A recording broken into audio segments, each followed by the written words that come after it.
Global star Ram Charan బుధవారం నాడు మంగళగిరిలో సందడి చేస్తూ క్రీడాభిమానుల్లో సరికొత్త ఉత్సాహాన్ని నింపారు. ప్రతిష్టాత్మక ఆంధ్ర ప్రీమియర్ లీగ్ 4వ సీజన్ చివరిదశ పోటీల గ్రాండ్ ఓపెనింగ్ కార్యక్రమానికి ఆయన ముఖ్య అతిథిగా హాజరయ్యారు. ఈ వేడుకలో భాగంగా మంగళగిరిలోని ఏసీఏ అంతర్జాతీయ క్రికెట్ స్టేడియంలో అట్టహాసంగా జరిగిన కార్యక్రమంలో రామ్ చరణ్ చేతుల మీదుగా ఏపీఎల్ అధికారిక ట్రోఫీని మరియు టోర్నమెంట్లో తలపడుతున్న వివిధ జట్ల సరికొత్త జెర్సీలను ఆవిష్కరించారు.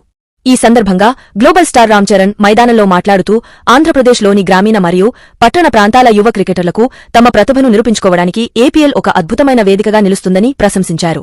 ఐపీఎల్ తరహాలోనే రాష్ట్రంలో కొత్త తరం క్రికెట్ నైపుణ్యాలను వెలికితీయడానికి మరియు వారిని జాతీయ స్థాయికి తీసుకెళ్లడానికి ఇలాంటి లీగ్లు ఎంతగానో దోహదపడతాయని ఆయన అభిప్రాయపడ్డారు.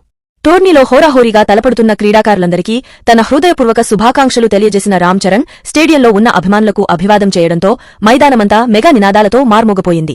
ఈ అట్టహాసపు ప్రారంభోత్సవ కార్యక్రమం ముగిసిన వెంటనే ఏపీఎల్ లీగ్లో భాగంగా భీమవరం బుల్స్ మరియు క్యాపిటల్ అమరావతి రాయల్స్ జట్ల మధ్య కీలకమైన మ్యాచ్ ప్రారంభమైంది. ఇరు జట్ల కెప్టెన్ల సమక్షంలో జరిగిన టాస్లో క్యాపిటల్ అమరావతి రాయల్స్ జట్టు టాస్ గెలిచి మొదటగా బ్యాటింగ్ ఎంచుకుంది. షెడ్యూల్ ప్రకారం ఈ ఏపీఎల్ టోర్నమెంట్ యొక్క లీగ్ దశ మ్యాచ్లు జూన్ 27వ తేదీ వరకు హోరాహోరీగా సాగనున్నాయి. ఆ తదనంతరం అత్యంత ఉత్కంఠభరితమైన ప్లే ఆఫ్స్ పోరాటాలు ప్రారంభమై జూన్ 30న జరిగే గ్రాండ్ ఫైనల్ మ్యాచ్తో ఈ సీజన్ ముగియనుంది.